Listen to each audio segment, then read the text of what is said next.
क्या पढ़ लिया, यूजर्स के बारे में पढ़ लिया। अब यूजर्स को हम क्या देते हैं, क्या डिलीवर करते हैं यूजर्स को हम? अकाउंटिंग इंफॉर्मेशन, हाँ, हम उनके मुंह पर क्या प्रॉफिट मार और कर आते लॉस, हैं? बैलेंस। हाँ, तब उनके मुंह पे जो मार्कर आते हैं फाइनेंशियल इंफॉर्मेशन, उसको क्या बोला जाता है? Accounting information.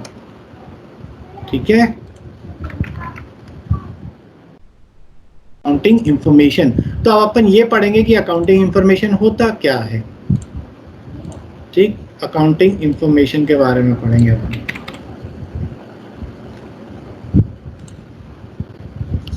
चलिए, ये हो गया। अब पढ़ते हैं इंफॉर्मेशन। ठीक है, अकाउंटिंग इंफॉर्मेशन क्या होता है? ऑल दोज स्टेटमेंट्स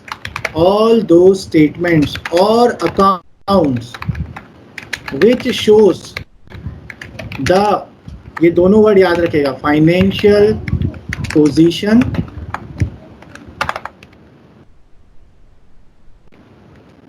और फाइनेंशियल परफॉर्मेंस। में ये दोनों चीजें बार बार बोल रहा हूं, है ना?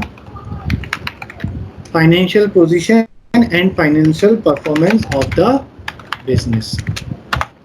तो कोई भी ऐसी चीज जो आपके बिजनेस का फाइनेंशियल परफॉर्मेंस बताए या फाइनेंशियल पोजीशन बताए, उसे हम अकाउंटिंग इंफॉर्मेशन बोलते हैं।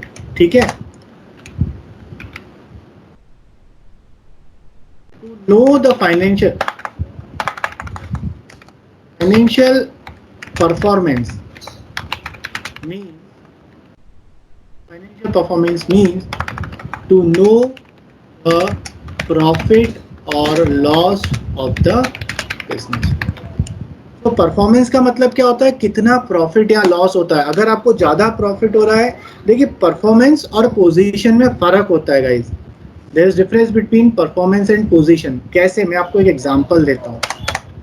लाइक एक है mister A.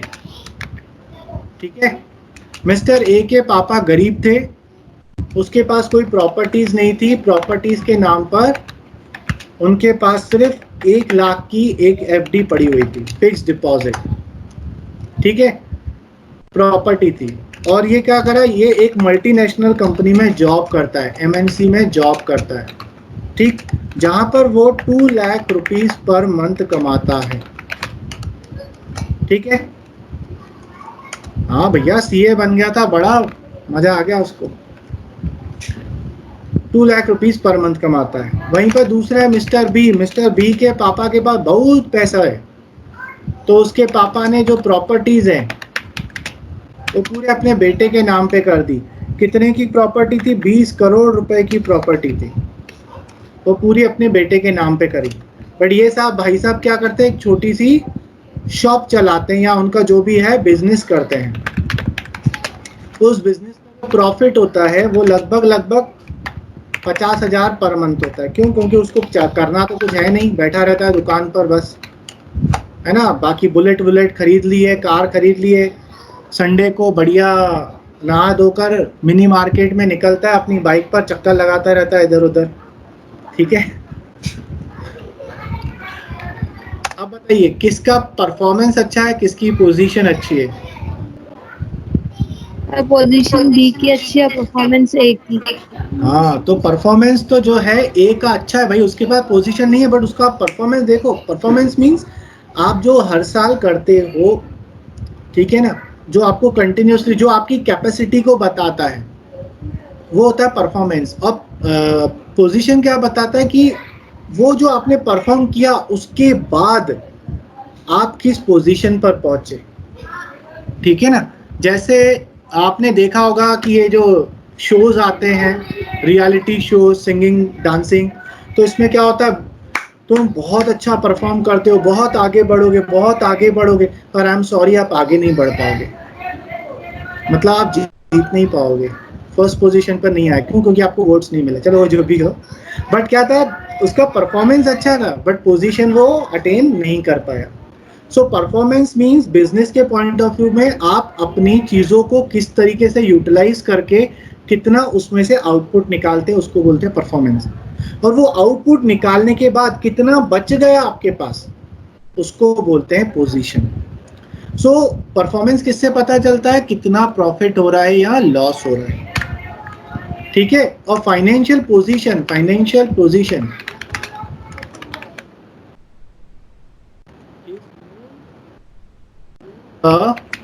Assets and liabilities of the business, ठीक है। ऐसा हो सकता है कि किसी के पास करोड़ों रुपए की, जैसे मैं आपको बैरागढ़ के आधे दुकानदारों की हालत यही है, बड़ी बड़ी दुकानें हैं, घर पे कारें खड़ी हुई हैं, सामान भरकर रखा हुआ है शॉप में, लेकिन चलता नहीं है, ठीक है ना। चलता नहीं है, क्यों नहीं चलता, वो शायद से सही से चला नहीं पा रहे हैं या whatever is the reason. तो उनकी पोजीशन तो बड़ी शानदार है, इतने सारे एसेट्स हैं, क्योंकि बाप दादाओं का पैसा था, यूज कर लिया, बट वो उसको कन्वर्ट नहीं कर पा रहे हैं प्रॉफिट में। मतलब उनका परफॉर्मेंस बहुत, उनका पोजीशन बहुत अच्छा है, but performance is not good. So performance is known through the profit and loss of the business, and position is known through the assets and liabilities of the business. Am I clear on it? Okay. So हम क्या करते हैं, profit and loss performance के लिए हम क्या करते हैं, इधर मैं लिख लेता हूं, to know the performance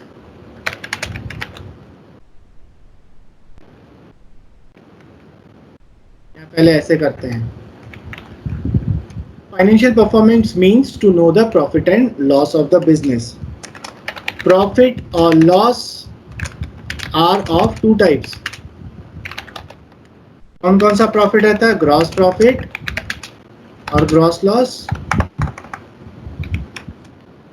and net profit या net loss.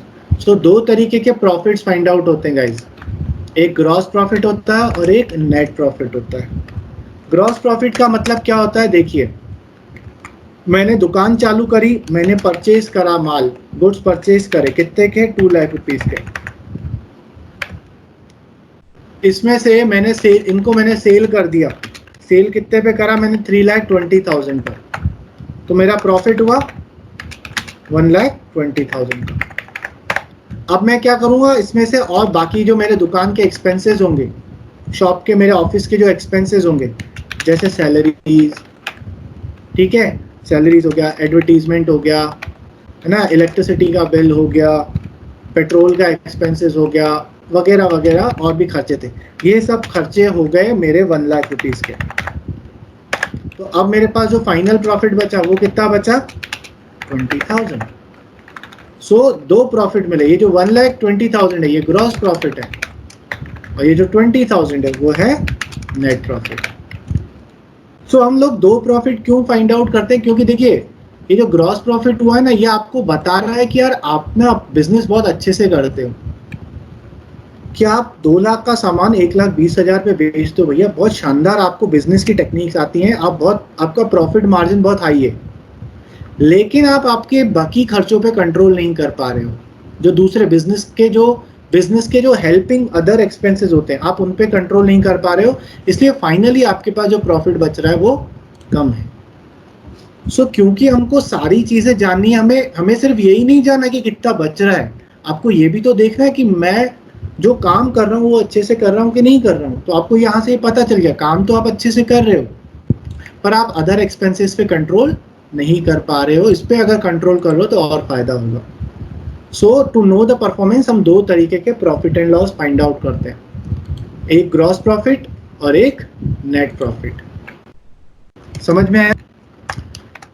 Find out gross profit, be prepare, कौन सा अकाउंट प्रिपेयर करते हैं, ट्रेडिंग अकाउंट प्रिपेयर करते हैं, वो अभी हम बाद में सीखेंगे, बहुत आगे जाके सीखना है। ट्रेडिंग अकाउंट से हमें ग्रॉस प्रॉफिट पता चलता है, and to find out net profit हम क्या प्रिपेयर करते हैं, profit and loss account prepare करते हैं। गाइस यहाँ तक जो मैंने बोला समझ में आया? मैं चाहता तो आपको और शॉर्ट में बता सकता था एमसीक्यूज के हिसाब से, बट मैं ये सोच रहा हूँ कि अगर हम पढ़ रहे हैं तो हम डिटेल में ही पढ़ें, हमें सब पता होना चाहिए। यहाँ तक जो मैंने बकवास करी क्लियर है? सर इसमें आप एक बार प्रॉफिट अपने लिए आप बहुत जानते हैं। फिर से बोलो अर्शिता। सर आप एक बार ये ग्रॉस लॉस और नेट लॉस का एग्जांपल दे दीजिए। देखो बेटा, ग्रॉस प्रॉफिट क्या होता है? ग्रॉस प्रॉफिट ये बताता है कि जो आप, देखो आप बिजनेस में दो तरीके के काम करते हो। तो प्रॉफिट का लॉस कैसे होगा? लॉस का एग्जांपल। लॉस का एग्जांपल आपने, जैसे आपका प्रॉफिट हुआ 1,20,000 का, अब आपने एक्सपेंसेस कर लिए और आपके एक्सपेंसेस जो हो गए ना वो 1,50,000 के हो गए, तो आपका 30,000 का क्या हो जाएगा? नेट लॉस हो जाएगा। तो प्रॉफिट, ग्रॉस प्रॉफिट तो हो रहा है आपको, लेकिन फाइनल जो नेट प्रॉफिट है वो लॉस में आ रहा है। मतलब कि आप अपने बिजनेस को चलाते बहुत अच्छे तरीके से हो, लेकिन आपके जो दूसरे खर्चे ना वो इतने ज़्यादा है कि जिसके कारण आप अपनी वो जो मेहनत है जो आपकी 1,20,000 कमाने की, उसको आप गंवा दे रहे हो। ठीक है ना? देखो आप बिजनेस में दो काम करते हो, एक होता है ट्रेडिंग और एक होता है ऑपरेटिंग द बिजनेस। ट्रेडिंग का मतलब क्या होता है? खरीदना और बेचना, बस। पर हम बिजनेस में सिर्फ खरीदना और बेचना नहीं करते हैं, बिजनेस को रन भी करना पड़ता है ना? उस बिजनेस को रन करने के लिए आपको सैलरीज देनी पड़ती हैं, आपको एडवर्टीजमेंट करना पड़ता है, आप लोन लेते हो उसके ऊपर इंटरेस्ट देना पड़ता है, लाइट का बिल देना पड़ता है। तो आप क्या कर रहे हो? दो तरीके के काम कर रहे हो बच्चे लोग। एक क्या कर रहे हो? ट्रेडिंग कर रहे हो, खरीदना और बेचना। ठीक, उसके अलावा बिजनेस को रन भी करना है, ऑपरेट भी करना है। तो आपकी जो ट्रेडिंग एक्टिविटी है वो तो बहुत अच्छी है, लेकिन आप ऑपरेट सही से नहीं कर पा रहे हो, इसलिए आपका ग्रॉस प्रॉफिट हाई है लेकिन नेट प्रॉफिट कम हो रहा है आपका। ठीक है, समझ में आया? सो अकाउंट्स के पॉइंट ऑफ व्यू से अगर हमें ग्रॉस प्रॉफिट फाइंड आउट, ये जब चैप्टर आएगा ना, जब हम पढ़ेंगे ट्रेडिंग अकाउंट और P&L अकाउंट वाला, तो बहुत डिटेल में पढ़ेंगे हम लोग। ठीक, अभी एक बेसिक स्ट्रक्चर समझ में आ गया कि क्या होता है? चलिए, ओके, मैं हटा दूं? नहीं, पढ़े रहने देते हैं। So to find out gross profit, trading account बनाते हैं। To find out net profit, profit and loss account बनाते हैं। तो ये हो गया आपका फाइनेंशियल परफॉर्मेंस। फाइनेंशियल परफॉर्मेंस का मतलब क्या है भाई साहब? प्रॉफिट या लॉस फाइंड आउट करना। अच्छा, कितने तरीके के प्रॉफिट होते हैं या लॉस होते हैं? दो तरीके के, ग्रॉस एंड नेट। ग्रॉस के लिए ट्रेडिंग अकाउंट बनता है, नेट के लिए प्रॉफिट एंड लॉस अकाउंट बनता है। अब आते हैं फाइनेंशियल पोजीशन पर। फाइनेंशियल पोजीशन का मतलब क्या है? Financial position is known through the assets and liabilities of the business. ठीक, फाइनेंशियल पोजीशन के लिए आप क्या करते हो? आपको दो चीजें बनानी पड़ती हैं। वैसे तो एक ही चीज बनानी पड़ती है, कौन सी? We prepare position statement which is commonly known as, क्या बोलते हैं उसको? Balance sheet. ठीक है, ठीक है, चलिए। अब what is balance sheet? Balance sheet is a statement. ये ध्यान रखिए, देखिए यहां पर जब हम प्रॉफिट फाइंड आउट कर रहे थे तो मैंने यहाँ क्या वर्ड लिखा है, मैं यहाँ पे हाईलाइट भी कर लेता हूँ। ठीक है ना? ये देखिए मैंने क्या वर्ड लिखा है? अकाउंट। यहाँ क्या लिखा है? अकाउंट। ठीक, लेकिन यहां मैंने क्या लिखा है? स्टेटमेंट। मतलब क्या कहना चाहता हूं? बैलेंस शीट गाइस कोई अकाउंट नहीं होता है। बैलेंस शीट एक सिंपल सा स्टेटमेंट होता है। Balance sheet is a statement which shows the assets and liabilities of the business on a particular date। मतलब मैंने पूरे साल काम करा, प्रॉफिट या लॉस जो भी हुआ, 31 मार्च 2020 को मेरा एक साल खत्म होगा। तो उस 31 मार्च 2020 पर मेरे पास कितने एसेट्स बच गए और कितनी लायबिलिटीज बच गई। जब इनको मैं किसी एक स्टेटमेंट में लिखूंगा तो उस स्टेटमेंट को हम बोलेंगे बैलेंस शीट। एक ऐसी शीट ये बताता है कितना कितना बैलेंस बच गया किस किस चीज का। समझ में आया? समझ में आया? सो बैलेंस शीट हमें क्या बताती है? हमारे बिजनेस की financial position on a particular date. और लास्ट में हम क्या बनाते हैं? Cash flow statement. Cash flow statement हमें क्या बताता है? कैश, पहले तो ये समझ लीजिए, cash is the life blood of the business.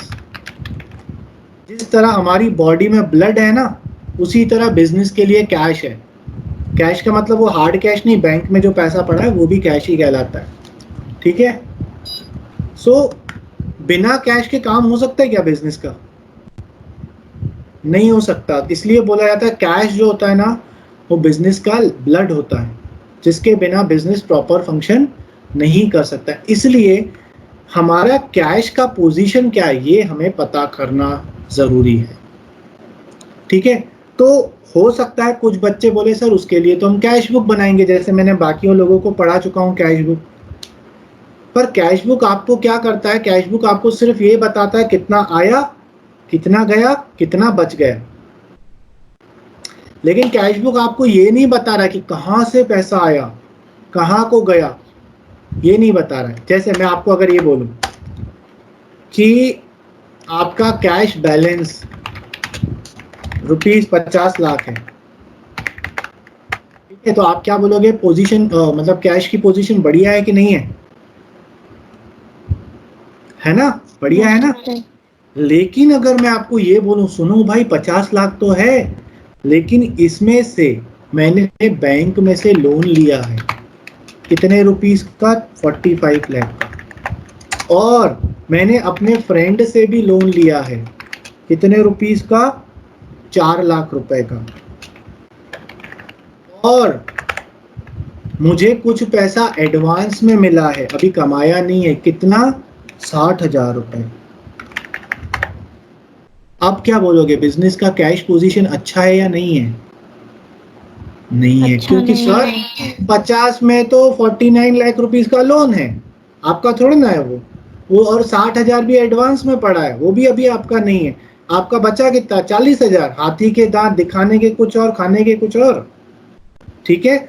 सो सिर्फ कैश का बैलेंस पता करने से आप नहीं कैश की इफिशिएंसी को पता कर सकते हो। आपको ये भी पता होना चाहिए ये पैसा आया कहाँ से। क्या ये पैसा मेरे प्रॉफिट से आया है कि लोन से आया है? अगर प्रॉफिट से आया तो बहुत अच्छी बात है। समझ में आ रहा है ना?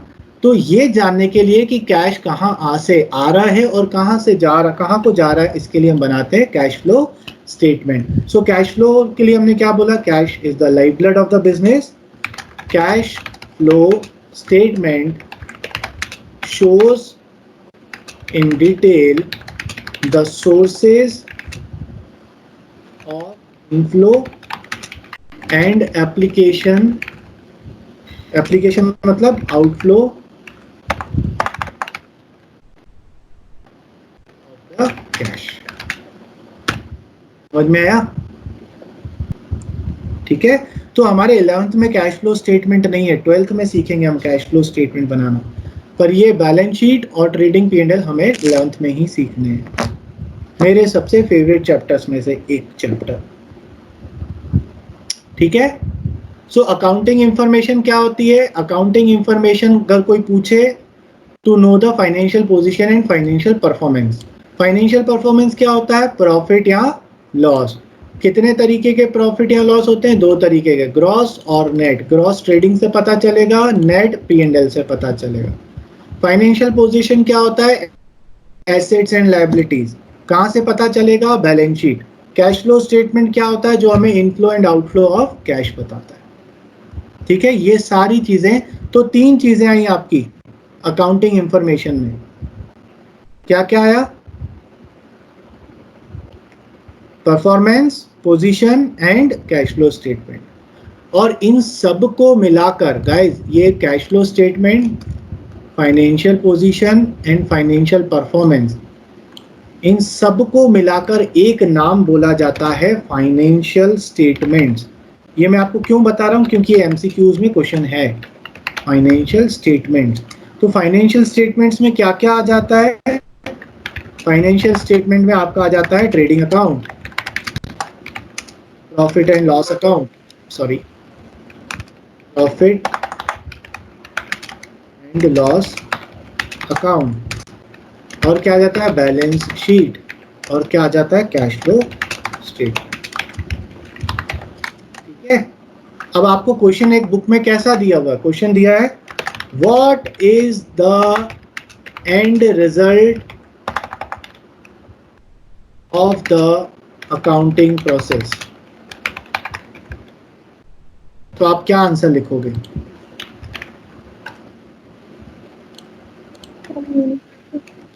क्योंकि एंड रिजल्ट में तो चारों चीजें हैं, तो आप क्या लिखोगे? Financial statements.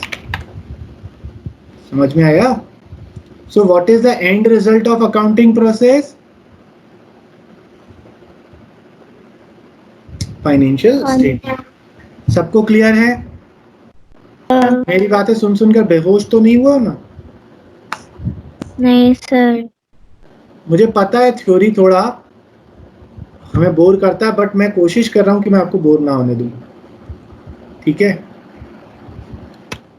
कितना ख्याल रखता हूँ, एक मैं हूँ जो, और आप हो ख्याल ही नहीं रखते हो बिल्कुल, मेरा तंग करते रहते हो। देखो मैं तुमसे कितना प्यार करता हूँ, लेकिन तुम लोग नहीं करते हो मुझसे उतना प्यार। कोई बात है, कोई बात नहीं, एक दिन आपको मेरी कीमत समझ में आएगी। ओके गाइस, सो देखिए कनेक्शन किया हमने, क्या क्या कनेक्शन किया एक बार समरी में पढ़ लें। हमने डेफिनेशन पढ़ा, कैरेक्टरिस्टिक्स पढ़ा, ठीक है, टॉपिक्स कवर्ड एक बार हम देख लेते हैं, क्योंकि जब हमें पता होता है ना हम क्या क्या पढ़ लिए, तो हमें समझ में आ जाता है कि हाँ समझ में आया है कि नहीं आया। Topics covered till now. मैंने लैंग्वेज सही लिखी है? हाँ सही लिखी है, टिल नाउ। थोड़ा थोड़ा अंग्रेजी में ऐसा हो जाता है। सबसे पहले डेफिनेशन पढ़ा, उसके बाद हमने कैरेक्टरिस्टिक्स पढ़े, उसके बाद हमने क्या पढ़ा? प्रोसेस पढ़ा। तो ये दोनों सेम टॉपिक थे। उसके बाद हमने क्या पढ़ा था गाइस? यूजर्स। उसके बाद हमने क्या पढ़ा अभी? Accounting information. ठीक है, अब नेक्स्ट टॉपिक अकाउंटिंग इंफॉर्मेशन से ही रिलेटेड। वैसे तो मैं आपको ये चीज बता चुका हूं पहले भी, दूसरे चैप्टर को पढ़ाते वक्त फिर से बताते हैं। तो गाइस हमारा काम क्या है? अकाउंटेंट का काम क्या है? फाइनेंशियल स्टेटमेंट बनाकर, अकाउंटिंग इंफॉर्मेशन बनाकर, है ना, मुंह पर मारकर आ जाना। किसके मुंह पे मारकर आ जाना? यूजर के मुंह पे मारकर आ जाना और अपनी सैलरी ले लेना। ये हमारा काम था, ठीक। लेकिन समझो मैंने जो इंफॉर्मेशन दी यूजर को, वो उसको समझ में ही नहीं आ रही है, तो ऐसी इंफॉर्मेशन का कोई मतलब होगा? नहीं।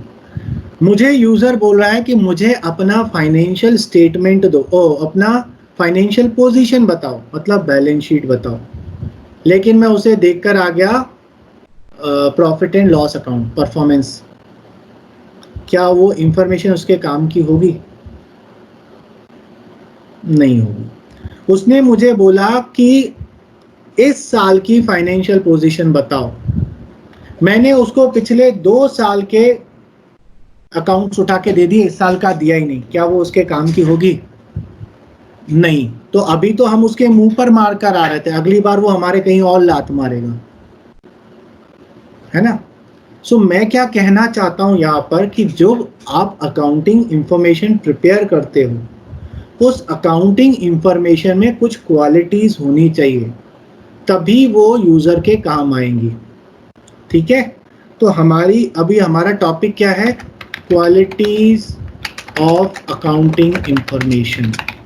ये टॉपिक है हमारी बुक में, क्वालिटीज ऑफ अकाउंटिंग फर्म। मतलब जो आप अकाउंटिंग इंफॉर्मेशन प्रिपेयर करते हो, अकाउंटिंग इंफॉर्मेशन मतलब ये चारों चीजें जो आप प्रिपेयर करते हो, उसमें क्या क्या क्वालिटीज होनी चाहिए? 4 क्वालिटीज होनी चाहिए गाइस। ठीक है, कौन कौन सी 4 क्वालिटीज होनी चाहिए? पहला, रिलायबल। जो इंफॉर्मेशन हमने दी है वो रिलायबल होनी चाहिए, है ना। कोई भी इंफॉर्मेशन गाइस रिलायबल कब होगी? रिलायबल का मतलब क्या होता है? जिसके ऊपर आप भरोसा कर सको, जिसके ऊपर आप बिलीव कर सको, जो आपको लगे कि हाँ ये इंफॉर्मेशन सही है, उसे हम बोलेंगे रिलायबल। सो यूजर ये कैसे इंश्योर करेगा कि आपने जो इंफॉर्मेशन दी है वो रिलायबल है या नहीं है? बताएं, सोचें। देखो, रिलायबल का मतलब क्या होता है? एक ऐसी इंफॉर्मेशन जिसमें कोई एरर ना हो और जो सही हो। तो यूजर कैसे इंश्योर करेगा कि इसमें एरर नहीं है? अगर मैंने जितने ट्रांजैक्शन रिकॉर्ड करे हैं उन सब के लिए मेरे पास अगर रिटन डॉक्यूमेंट, एविडेंस है, प्रूफ है, तो मैं रिलाय कर सकता हूं उस इंफॉर्मेशन के ऊपर, तभी तो मेरी इंफॉर्मेशन रिलायबल बनेगी, है ना। तो हर ट्रांजैक्शन के लिए आपके पास कोई ना कोई रिटन डॉक्यूमेंट होना चाहिए। उस रिटन डॉक्यूमेंट को हम क्या बोलते हैं? Voucher. So our information will be reliable if we have voucher for all the transaction. Reliable का means क्या होता है? Reliable means information should be free from errors and is verifiable.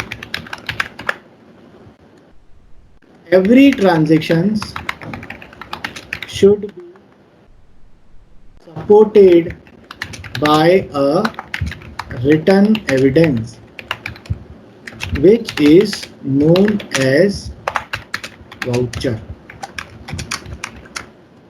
उसके बाद दूसरी क्या क्वालिटी होनी चाहिए? रिलेवेंट। रिलेवेंट का मतलब क्या होता है? जो इंफॉर्मेशन जरूरी है वो इंफॉर्मेशन हमने दी हो, अननेसेसरी की दूसरी इंफॉर्मेशन आपने नहीं लिखी हो, एंड जिस तरीके की इंफॉर्मेशन यूजर को चाहिए वैसी ही इंफॉर्मेशन आप यूजर को प्रोवाइड करो। ठीक है। सो रिलेवेंट में आप क्या लिखोगे?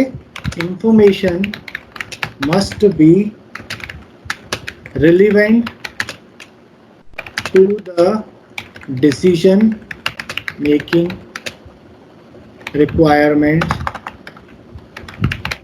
of the user। मतलब आप इंफॉर्मेशन को आप यूजर को वो इंफॉर्मेशन दो जो उसका जैसे मैंने आपको बोला कि आप मुझे अपना बैलेंस शीट दिखाइए, आपने प्रॉफिट एंड लॉस दिखा दिया, क्या वो मेरे लिए रिलेवेंट है? नहीं, बिकॉज मुझे परफॉर्मेंस नहीं जानना है, मुझे पोजीशन देखनी है। ठीक है। सो रिलेवेंट होना चाहिए ताकि यूजर प्रॉपरली डिसीजन ले सके। इसलिए आपको क्या करना पड़ेगा? It means unnecessary and irrelevant information should not be included in the financial statement. ये रिलेवेंट। और क्या होना चाहिए? और होना चाहिए अंडरस्टैंडेबल। अंडरस्टैंडेबल का मतलब क्या होता है? आप कुछ इस तरीके से प्रेजेंटेशन करके दो कि यूजर को समझ में आ जाए। जैसे आप वही मेरा पिकनिक वाला एग्जांपल लेकर देख लिए। मैंने आपको बोला हाँ भाई बताओ क्या हुआ, आपने पूरी बुक उठाकर मुझे दे दी। ठीक, तो क्या मुझे समझ में आएगा? नहीं समझ में आएगा। तो आपने क्या करा? आपने फिर एक समरी बना कर दी। तो अब वो आपने ऐसा प्रेजेंटेशन करा कि अब मुझे समझ में आने लगा। सो जो आप इंफॉर्मेशन यूजर को प्रोवाइड कर रहे हो वो अंडरस्टैंडेबल होना चाहिए। जैसे अभी अपन जर्नल एंट्री कर रहे हैं, आप किसी आम आदमी को जाकर ये दिखा दो, उसको समझ में आएगा क्या? है ना, नहीं ना। आप जिस दुकानदार के यहाँ जिस कंपनी के अकाउंटेंट है उसको जाके जर्नल एंट्रीज दिखाओगे, उसको कुछ समझ में आएगा क्या? नहीं आएगा। तो आपको क्या करना पड़ेगा? कुछ इस तरीके से प्रेजेंटेशन करना पड़ेगा कि उसको यूजर को वो समझ में आए। ठीक है, अंडरस्टैंडेबल होना चाहिए। एंड लास्टली कंपेरेबल, कंपैरिजन कर सके वो, अपने मेरे बिजनेस के रिजल्ट को दूसरे बिजनेस के रिजल्ट से मैं कंपेयर कर सकूं, या फिर मेरे इस साल की ही परफॉर्मेंस को पिछले साल के परफॉर्मेंस से कंपेयर कर सकूं। ये कब होगा? जब सब लोग common set of rules and regulations use करेंगे, है ना। तो ये 4 कंपेरेबल, किस तरीके का कंपैरिजन होना चाहिए? The information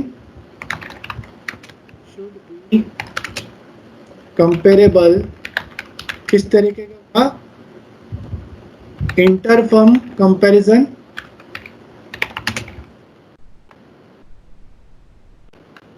and intra firm comparison.